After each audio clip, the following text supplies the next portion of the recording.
ओम महालक्ष्मी नमो नमः। अगहन महीने के जो गुरुवार होते हैं वो माता लक्ष्मी को समर्पित होते हैं। आप लोगों का प्रश्न है कि हर बार क्या नारियल लेना जरूरी होता है? पूजा चौकी कब हटाएं? क्या बीच में हम व्रत को शुरू कर सकते हैं? अगर कहीं जाना पड़ जाए, मासिक धर्म की स्थिति आ जाए, तो हम अपने व्रत को कैसे पूर्ण करेंगे? ध्यान से सुनिएगा, सब कुछ बताएंगे अपनी इस वीडियो में। यह जो व्रत है जो सबसे श्रेष्ठ व्रतों में से एक है। इन व्रतों को करने से धन संपदा और हमेशा ही सौभाग्य बढ़ता है। पंचांग में, ज्योतिष में ऐसा वर्णन मिलता है। अगर गुरु ग्रह मजबूत है तो पति बच्चे यानी कि पारिवारिक सुख खूब मिलता है। आपने कई जगह देखा होगा, हो सकता है कोई परिवार में भी ऐसा हो। पैसा तो बहुत है लेकिन परंतु बच्चों और पति का सुख नहीं मिल पाता है। ऐसी स्थिति में अगर आप चाहते हैं कि आपको सारे सुख मिले, वैवाहिक जीवन बहुत उत्तम बने, सदा सर्वदा स्थिर लक्ष्मी का वास, तो आपको अपने जीवन में एक बार गुरुवार का व्रत जरूर से करना चाहिए। इस बार 5 व्रत है मार्गशीर्ष के पूरे महीने में। गुरुवार से शुरू है और जो मार्गशीर्ष का अंतिम गुरुवार है उस दिन समापन की ओर है। 5 गुरुवार है तो 4 गुरुवार तो निश्चित तौर पर किए जा सकते हैं। किसी कारण से अगर पहला गुरुवार आप नहीं कर पाए हैं तो बाकी के गुरुवार 4 हैं, उनमें से आप कर सकते हैं। इस व्रत को महिला पुरुष बच्चे सभी कर सकते हैं। अब दूसरा प्रश्न ये है कि पूजा चौकी को कब हटाएं? तो वहीं हर बार नया नारियल लेने की आवश्यकता नहीं है। नारियल वही आप प्रयोग में ले सकते हैं। जिस तरीके से हम अपने घर के देवी देवताओं को बार बार नहीं बदलते हैं, उसी प्रकार हम नारियल को भी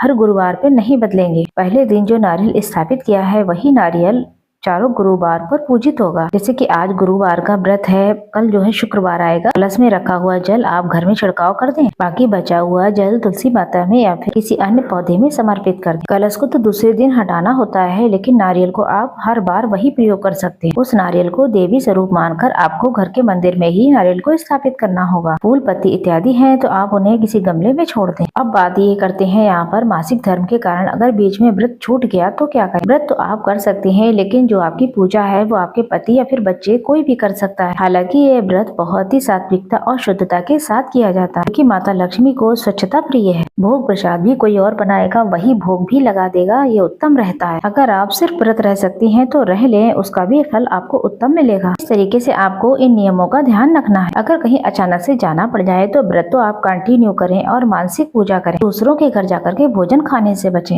अगर बहुत इमरजेंसी है, आपको खाना ही पड़ रहा है, तो उसका धन आप उन्हें देकर आएं। 11, 21, 51 जितना भी आपने खाया आप उस हिसाब से पैसे देकर आएं। वैसे तो माँ हर स्वरूप में अपने भक्तों से प्रसन्न होती हैं, सदा सर्वदा खुशियाँ बनी रहती हैं। अब व्रत की बात करें, क्या खाकर खोलना चाहिए? वही पूजा पाठ करके, माता रानी का स्मरण करके, आपने माता रानी को जो भी भोग में लगाया, संभव हो तो इस व्रत में मीठा ही भोजन करें। जैसे चने की दाल, बेसन का हलवा, खीर। मीठा भोजन ही सर्वश्रेष्ठ कहा गया है। घर के दरवाजे की दोनों तरफ आपको दीप दान करना है। साथ के साथ अपने घर की रसोई में माता अन्नपूर्णा का ध्यान करते हुए एक दीपक जरूर से लगाएं। भोजन सात्विक रूप से शुद्धता के साथ बनाएं। जो भी आप भोजन बना रहे हैं माता को भोग लगाएं, गौ माता के लिए निकालें। उसके बाद ही आप अपने भोजन को ग्रहण करें। अगर आप व्रत करें तो केला नहीं खाएंगे। पूजा भक्ति है, यहाँ पर कुछ नियम अपने अनुसार ही बना लिए गए हैं। कई विशेष क्षेत्रों के हिसाब से अलग अलग नियम होते हैं। आप अपने घर के बड़े बूढ़ों की राय जरूर लेकर व्रत करें।